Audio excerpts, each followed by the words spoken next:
تو اچانک سے جب میں آ رہی ہوں اور مجھے کہیں سے آواز آئی ہے کہ رضیہ سلطانہ، تو میں اس طرف گئی ہوں۔ مجھے نہیں پتا کہ کس نے مجھے آواز لگائی ہے، جب میں نے اپنا نام سنا ہے تو میں آگے چل پڑی ہوں۔ وہاں پہنچے ہیں تو مجھے پتا چلا ہے کہ میری خان صاحب کے سے ملاقات ہونی ہے اور اس میں میرا نام آیا ہے، بلکہ انہوں نے پوچھا ہے کہ آپ کو کس نے بھیجا ہے۔ تو اس کا مطلب ہے کہ ان کو میرا نہیں پتا تھا کہ میں نے اندر آنا ہے۔ تو میں نے ان کی کوئی ایسی بات نہیں سنی، ویسے وہ بالکل ٹھیک تھے جی۔ انہوں نے یہ پوچھا کہ آپ کو کس نے بھیجا، انہیں کوئی پریشانی ہے تو وہ مجھے تو نہیں بتائیں گے نا، میں تو ایک عام ورکر کی حیثیت سے گئی ہوں جس کو وہ پہچانتے بھی نہیں۔ السلام علیکم ناظرین، آپ سیاست ڈور پی کے دیکھ رہے ہیں۔ سوراب برکت آپ سے مخاطب ہے۔ اچانک سے پاکستان کی سوشل میڈیا پر ایک تصویر، ایک شخصیت اور ایک خبر وائرل ہو جاتی ہے کہ عمران خان صاحب کے ساتھ جا کر ایک شخصیت ملی ہے جن کے بارے میں کوئی نہیں جانتا، اور یہ شخصیت کون ہے؟ رضیہ سلطانہ صاحبہ ہمارے ساتھ موجود ہے۔ رضیہ صاحبہ ویری مچ ویلکم، السلام علیکم۔ وعلیکم السلام۔ آپ خیریت سے ہیں؟ ٹھیک ہیں؟ جی بالکل ٹھیک ہوں۔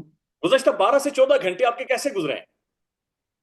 کافی ٹینشن میں گزرے ہیں، مجھے سمجھ نہیں آ رہی کہ جو باتیں میں نے نہیں کی وہ میرے نام کے ساتھ کیوں لگائی گئی ہیں۔ اچھا نہیں، چلے وہ تو بعد میں انٹرویو ہوا، لیکن جب خان کے ساتھ آپ کی ملاقات ہوئی، اچانک سوشل میڈیا پر آپ کی تصویر آئی، آپ ڈسکس ہونا شروع ہو گئی، پاکستان کے تمام ویلاگ، سوشل میڈیا، ہر جگہ پر۔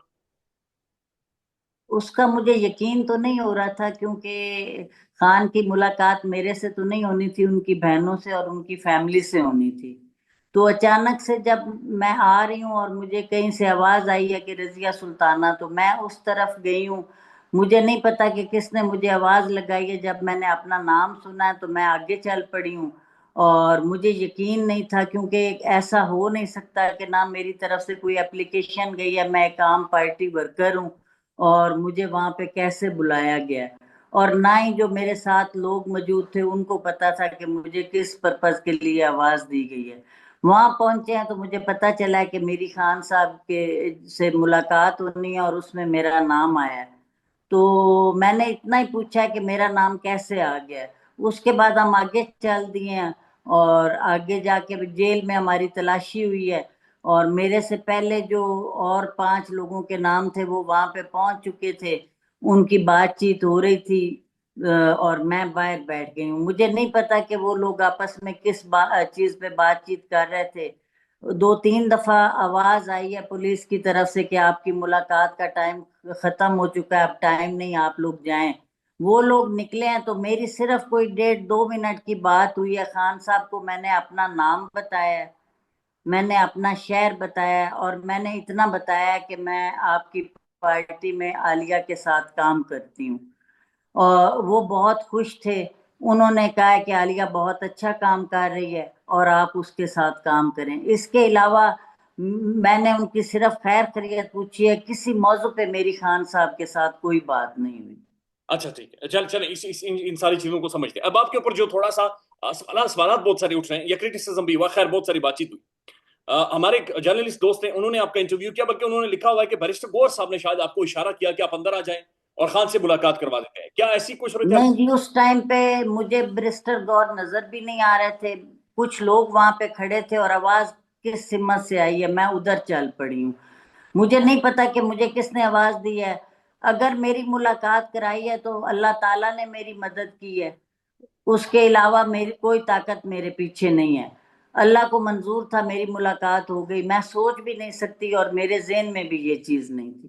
نہیں، آپ کوئی گھر سے دعا کر کے نکلی تھی، کوئی آپ نے کوئی منت مانی ہوئی تھی؟ چونکہ تبھی جا کر ایسا معجزہ ہو سکتا ہے، نہیں تو اڈیالہ جیل میں یہ سب ملاقاتیں سمجھ سے باہر۔ ہوتی نہیں ہے جی۔ 2 سال ہو گئے، اب خواہش کون بندہ ہے جو پارٹی کا ورکر ہو یا خان صاحب کا چاہنے والا ہو، اس کا تو دل چاہتا ہے کہ اس کی ملاقات ضرور ہو جائے۔ میری اللہ نے مدد کی ہے، اس میں کسی کا کمال نہیں۔ میں گئی ہوں صرف وہاں پہ اڈیالہ جیل میں اظہار یکجہتی کے لیے، اور 2-2.5 گھنٹے کے بعد ایک دم میں باہر سے آ رہی تھی تو میرا نام بولا ہے کہ رضیہ سلطانہ ادھر آئیں، تو میں وہاں چل پڑی ہوں۔ نہ مجھے کسی نے اشارہ کیا ہے، نہ مجھے کسی چیز کا پتہ ہے، اور اندر جا کے بھی میں نے صرف خان صاحب کو اپنا تعارف کروایا، اپنا نام اچھا نہیں، بتایا ہے۔ رضیہ صاحب آپ یہ بتا دیں، وہ جو آواز تھی، وہ کیا آواز آپ نے پہچانی ہے کہ وہ کس شخصیت نے آواز دی؟ نہیں جی، نہیں، میں نے نہیں پہچانی جی، جیل میں دور تھی نا، تو مجھے آواز آئی ہے کہ رضیہ سلطانہ ادھر آ جائیں۔ نہیں، جیل حکام کی جانب سے تھی، وکلا کی جانب سے تھی، کس کی جانب سے تھی؟ ये मुझे नहीं पता चल सका, मतलब एक साइड पे लोग खड़े थे, वहां से ही कोई एक आवाज आई है। यानी गुमनाम आवाज थी? हाँ जी, आवाज आई है, किसी ने इशारा वगैरह नहीं किया। अच्छा ठीक है, चले आप जेल के अंदर चली गई हैं। ज़ाहिर है पहली दफा भी आप जेल में गई हैं, अडयाला जेल में गई हैं। तो मुझे ये जी, बताएं कि जाते हुए भी मुझे यही लग रहा था कि शायद ऐसे ही इन्होंने कहा है मुझे रास्ते से वापस भेज देंगे, लेकिन वो यकीनन आगे मैं पहुंच गई थी। और बहुत थोड़ा सा, कोई 2 1.5 2 मिनट का टाइम था कि मैंने सिर्फ खान साहब को अपना नाम बताया है और अपना काम बताया है। उसके अलावा ना मैंने कोई बात सुनी है और ना मुझे किसी चीज का पता है। अच्छा नहीं, आप थोड़ा सा बता सकती हैं कि खान साहब जहां पर बैठे हुए थे वो जगह कैसी थी? इमरान खान ने क्या पहना हुआ था? खान दिख कैसा रहा था? कैसे बैठा हुआ था? लाइक वो सारी चीज बता सकती हैं? हाँ जी, उन्होंने ब्लू शर्ट पहनी हुई थी, ब्लैक पैंट पहनी हुई थी, और आगे एक ऐसे वो स्टैंड सा था, उसमें वो बैठे हुए थे। वो एक साइड वो बैठे थे, एक साइड हम बैठे थे। और खान ने कोई टांग पर टांग रखी हुई थी, स्ट्रेट बैठा हुआ था? कैसे कैसे खान बैठा हुआ? हाँ जी, वो कुर्सी पे नॉर्मल बैठे थे, नहीं टांग पे टांग नहीं। साथ बुशरा बीबी भी बैठी थी। और अब इमरान खान साहब चूंकि जो रिपोर्ट हुआ वो ये रिपोर्ट हुआ कि इमरान खान साहब गुस्से में थे, और इमरान खान साहब परेशान भी थे, उन्हें खाना भी ठीक से नहीं दिया गया। फिर ये भी कि उन्हें बहुत सारी जगहों से गलत फीड किया जा रहा था, बहुत सारी चीजें गलत इंटरप्रेट की जा रही थी। इसमें कितनी सदाकत है? जी जी, इन चीजों का मुझे बिल्कुल भी इल्म नहीं। मेरे से पहले वकला से वो बातचीत कर चुके थे। मैं बहुत 2 3 मिनट के लिए वहां रही हूँ। और मेरे सामने, मैं एक आम पार्टी वर्कर हूँ, मेरे से बल्कि उन्होंने पूछा है कि आपको किसने भेजा है। तो इसका मतलब है कि उनको मेरा नहीं पता था कि मैंने अंदर आना है। तो मैंने उनकी कोई ऐसी बात नहीं सुनी। वैसे वो बिल्कुल ठीक थे। और जाहिर है ये तो उनका हक बनता है ना, अपनी फैमिली से उनकी मुलाकात होना, या फैमिली के लिए परेशान होना, या फैमिली के लिए कोई बात करना। मेरे से उन्होंने किसी किस्म की कोई बात नहीं की, सिवाय इसके कि मैंने उनको अपना तारुफ करवाया। अच्छा अच्छा, मोहतरमा रजिया साहबा, ये भी बाहर रिपोर्ट हुआ है कि खान साहब ने बड़े गुस्से में पूछा कि आपको मैडम किसने अंदर भेजा है? जी, उन्होंने ये पूछा कि आपको किसने भेजा। अच्छा, इसके अलावा और आपसे कोई बातचीत यानी अलिया हमजा साहबा की तारीफ के अलावा नहीं हुई? नहीं जी, उन्होंने यही कहा कि वो अच्छा काम कर रही हैं और उन्हें जाके पैगाम दें कि मैं आपके काम से खुश हूँ, और कोई बात नहीं। मेरे से तो उन्होंने इतना ही पूछा, और वो मुझे जानते भी नहीं है। जाहिर है मैं एक आम वर्कर हूँ, और 2 साल से वो खुद जेल में है। तो खान जो साहब भी बातें किसी ने बताई हैं वो इजाफी बताई हैं, या अपने मुंह की बातें बताई हैं, वो मेरे मुंह की बात नहीं है। आपके मुंह की बात नहीं है जी, आपके मुंह की वही बातें हैं जो अभी आप कर रहे हो लाइव वीडियो में आकर खुद। जी। हाँ। अच्छा, खान साहब यानी आप कह रही हैं कि हशाश बशाश थे, ठीक ठाक तगड़े, उसी तरह से खान स्मार्ट बिल्कुल हाँ जैसे। जी, माशाल्लाह ठीक ठाक हैं अपनी। मतलब जो उनकी सेहत है वो भी ठीक है, वो खुद भी ठीक है। अगर उन्हें कोई परेशानी है तो वो मुझे तो नहीं बताएंगे ना। मैं तो एक आम वर्कर की हैसियत से गई हूँ, जिसको वो पहचानते भी नहीं। आप जब बाहर आई उसके बाद क्रिटिसिज्म शुरू हो गया, ये खातून कौन है, इन्हें कैसे भेजा गया अंदर? पार्टी के लोगों ने जी रब्ता किया? जी, देखे ना, ये लोगों के पास इतना टाइम है। कोई मुझे कह रहा है कि मैं एस्टेब्लिशमेंट से हूँ, कोई मुझे कह रहा है कि इसके पीछे तकड़ी सिफारिश है। तो ये चीजें गलत हैं कि एक बंदे के साथ आप इतनी चीजें मंसूब कर रहे हैं। और मेरे से कोई लंबी चौड़ी बात भी नहीं हुई, मेरी इलादा बात हुई है। जो अंदर बातें हो रही थी वो मेरे से पहले हो चुकी हैं, वो मैंने नहीं सुनी। नहीं नहीं नहीं, बाहर जब आई पार्टी के लोगों ने आपसे कोई रब्ता किया, कुछ लोगों ने शिकवा किया या जी, सवाल? किसी को भी पता नहीं था। मेरी बहन को, वाली, किसी को मेरे जाने का भी पता नहीं है कि मैं अंदर गई हूँ। मैं बाहर से आ रही थी, मुझे एक दफा आवाज आई है, मैं उस सिमत गई हूँ, तो वहीं से मैं आगे चली गई हूँ। ना मेरे किसी और को पता था, और ना मुझे पता था कि मेरी मुलाकात होने जा रही है। अच्छा रजिया साहब, ये वैसे बहुत ज्यादा दिलचस्प है, यानी वो बसत एहतराम ये बहुत ज्यादा दिलचस्प है। अगर मिसाल के तौर पे आवाज इस सम से आई तो दरवाजे भी खुल गए, गेट भी खुल गए, कोई आगे चल रहा था आपके, या आप बस खुद ही चलती गई? जी, लोग आगे, 4 5 लोग जिनके नाम थे वो आगे चल रहे थे। पीछे से मेरा मेरा जब नाम आया, मैं भी उनके पीछे चल पड़ी हूँ। मुझे यही लग रहा था कि थोड़ा आगे जाएंगे तो वहां से वापस कर देंगे, क्योंकि जब फैमिली की मुलाकात नहीं हो सकती तो हमारे जैसे बंदे का तो अंदर नाम नहीं। आप मुझे ये बताएं कि सबसे पहले तो मैंने 2 3 दफा तरीका पूछा है कि मुलाकात का क्या है। वो कहते हैं कि आप एप्लीकेशन देंगे, वो भी जिन लोगों को खान साहब जानते हैं। वो एप्लीकेशन देते हैं, वकील से दिलवाते हैं, और अदालत से उनको इजाजत मिलती है, फिर खान साहब के पास नाम जाता है, और तब उनकी मुलाकात होती है।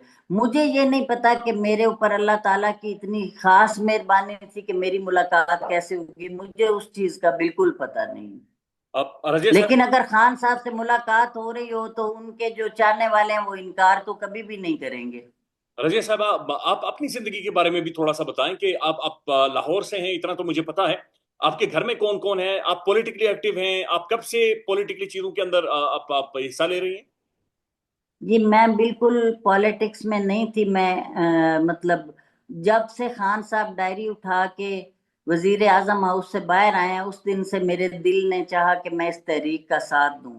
उस दिन से मैं पीटीआई के साथ काम करती हूँ। उसके अलावा मेरे हस्बैंड की मई 2024 में डेथ हुई है। मेरा जो बड़ा बेटा था उसकी नवंबर 2024 में 5.5 महीने के बाद उसका मर्डर हुआ है। अच्छा। और उसके बाद मेरे 2 बच्चे हैं, एक बेटी एक बेटा और एक मैं। आपके बच्चे के साथ ये आप बता रहे हो कि उनका मर्डर हुआ? हाँ जी उनका मर्डर हुआ है। मतलब कोई स्कैम है, मनी स्कैम है, प्रॉपर्टी स्कैम है। और उसको मर्डर करके पहले उसको सुबह सुबह किसी ने गांव बुलाया और वहां उसके सर में गोली मारी है। और उसके बाद उन्होंने मतलब बिल्कुल इस केस की तफ्तीश नहीं की जिसकी मुद्दइया भी मैं हूँ। और मतलब हम अपील करते फिर रहे हैं, 4 महीने से मारी मारी फिर रही हूँ अदालतों में इधर उधर। लेकिन मेरे बेटे के कत्ल के केस की तफ्तीश नहीं की जा रही।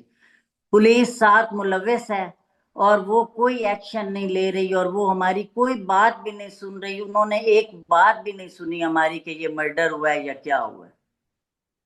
रजिया साहबा, फिर तो आप फैमिली बहुत कर्ब से, दर्द से गुजर रहे हो। हाँ जी इस कर्म के बाद भी अल्लाह का शुक्र है कि मैं खान साहब की पार्टी के साथ चल रही हूँ। ठीक है। बहुत शुक्रिया आपका। थैंक यू, आपने आपने वक्त निकाला है, शुक्रिया। आपने टाइम दिया, बहुत बहुत शुक्रिया। पाकिस्तान में इस वक्त सबसे बड़ा मसला बोलने का है। पाकिस्तान में बोलने नहीं दिया जाता, जुबानें खींच ली जाती हैं, डर है, खौफ है, टेरर है। पाकिस्तान का मीडिया मुकम्मल तौर पर कंट्रोल्ड है, वेल मैनेज्ड है, एक मैसिव सेंसरशिप है। इसी तरह का दबाव पाकिस्तान में सियासत.pk भी फेस कर रहा है, जिसे पाकिस्तान भर में गुज़श्ता कई महीनों से मावरा आइन, मावरा कवानीन मुकम्मल तौर पर बंद कर दिया गया है, मुकम्मल तौर पर बैन कर दिया गया है। सियासत.pk की नशरियात को लिमिटेड करके पाकिस्तान में छोड़ दिया गया है। तमाम तर कानूनी मुआवजे के ऊपर आवाज उठाई गई, दस्तक दी गई, लेकिन हर तरफ से खामोशी है, सन्नाटा है। कहीं पर कोई सुनवाई नहीं है, कोई सुनने को तैयार नहीं है। लेकिन इसका हल क्या है? क्या खामोश हो जाएं? क्या सवाल ना करें? क्या मालूमात आप तक ना पहुंचाएं? क्या इंफॉर्मेशन आप तक ना पहुंचाएं? मालूमात भी पहुंचेगी, इंफॉर्मेशन भी पहुंचेगी, सवालात भी उठेंगे, लेकिन अब आपने रोल प्ले करना है, आपने अपना किरदार अदा करना है। और छोटा सा एक प्रोसीजर है, प्रोसेस है, उसके बाद आप अपना किरदार अदा करें और हमारी मदद करें। पहले आपने यह करना है कि हमारे यूट्यूब चैनल को सब्सक्राइब करना है, उसके बाद ज्वाइन के बटन के ऊपर जाना है, क्लिक करके हमारा मेंबर बनना है। या फिर दूसरा ऑप्शन यह है कि आपने वीडियो की डिस्क्रिप्शन में जाना है, वहां पर पैट्रियन का लिंक मौजूद होगा, उस लिंक के ऊपर क्लिक करें और हमें सपोर्ट करें, हमारा हिस्सा बने, हमारी ताकत बने। ख्याल रखिएगा। अल्लाह हाफिज।